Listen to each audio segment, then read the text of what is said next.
Hey, what is up, guys, and welcome to the Hybrid Network's official breakdown of the Injustice 2 gameplay trailer. I am your host, Luke, and I am joined with DC Luke. What's up, guys? All right, so just getting into this game, this was just literally revealed on NetherRealm Studios' live Twitch stream, which they are now hosting the MKX Pro League Season 3 finale. So if you guys want to go check that out, they are live streaming that right now. But, all right, so I think we should just get right into this. So, wow, I have to say, this just looks freaking incredible. It looks like such a great, fantastic game. I mean, I've just watched, the trailer, 3 times now in a row.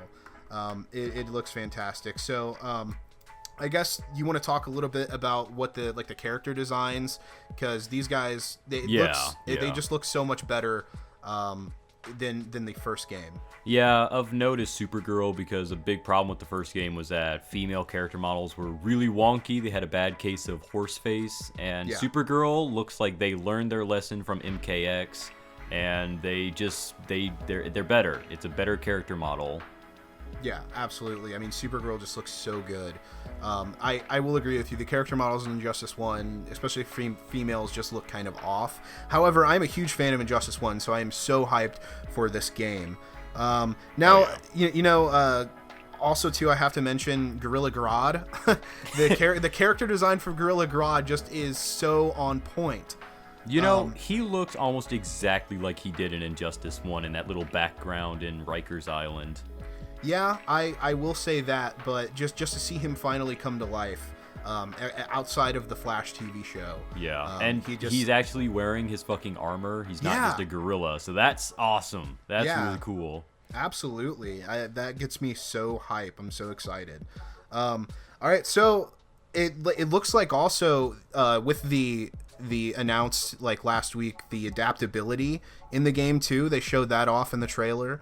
That looks pretty cool. Now it looks like you're not really going to have to go through any kind of really transformation that's going to really affect your gameplay at all. It kind of looks like as soon as the loot drops, it literally just goes right on you. There's no time period. So that's pretty neat. I don't know how I feel about that quite yet.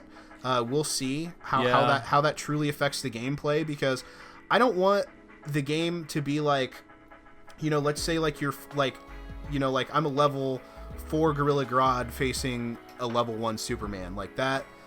I don't know how that's going to work out. Yeah, I think the big thing is that we want it based on skill, not necessarily the items that we have.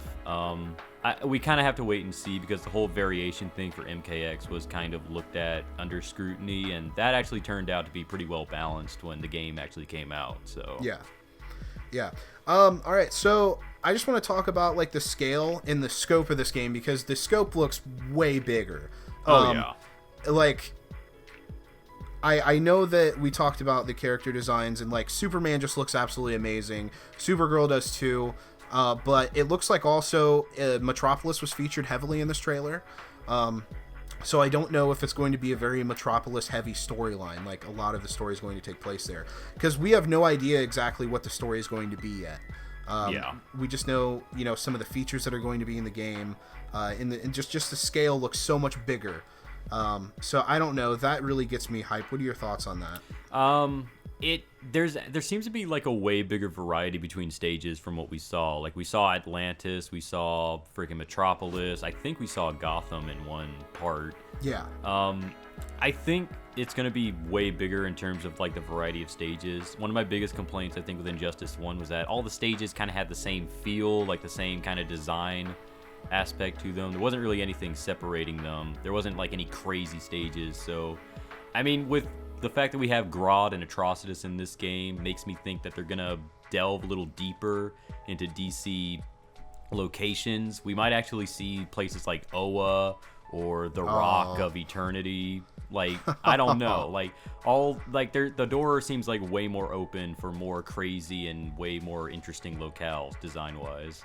Yeah. I will have to say, too, going back to the character designs, Batman looks so much better in this game. He looks actually closer to his Arkham design, in this game than he does in the previous. I have to agree with you. I don't really care for his previous designs in the last game.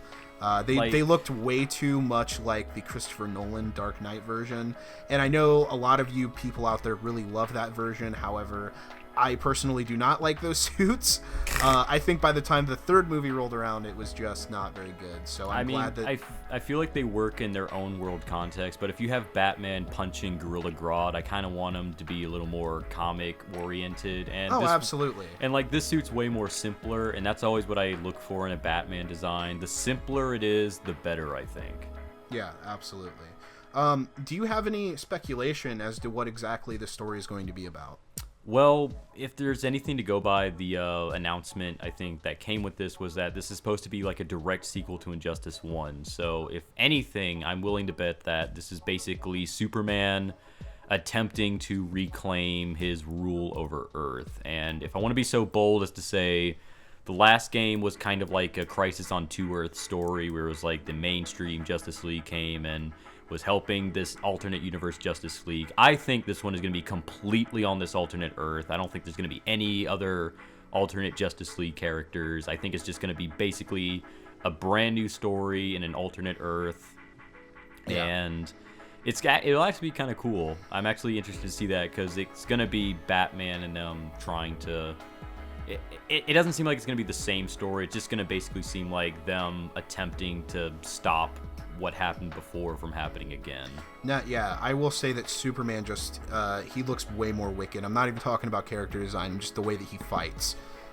He looks a lot more menacing and a lot more pissed off. So I am really excited to see that version of Superman. It really reminds me of some older comics. So like you said, Injustice 2 will be a continuation of Injustice 1. However, there was speculation in the past, obviously, that talked about it being more based off of the comic book of Injustice, where it was kind of a prequel and it followed the first 5 years that led up to Injustice 1. But Right. It doesn't look like they're going that route at all, which I am very, very happy about. I'm excited to see a continuation of this story. And to see where it leads. Now, is this going? My big question is it going to be a setup for possibly a third game or a new series of games, or is this going to be a more standalone and kind of wrap up the story from the first game? So right. I don't know. I guess we'll just have to wait and see. But I think that will conclude our breakdown, unless you have any more closing thoughts. There are things that I saw. I think there's a big question right now. Black Manta shows up in the trailer, and I actually don't know if he's playable or not. If you look at him design-wise, he looks a lot simpler compared to the other character designs, so I don't know if maybe he's just a stage transition thing or what, but yeah, I don't know. That's all I don't know. I guess we'll have to see, and everyone will just kind of have to find out. Well, if you guys want more news and topics on Injustice 2, stay tuned to the Hybrid Network. Signing off, this is Luke. We'll catch you next time. Later, guys.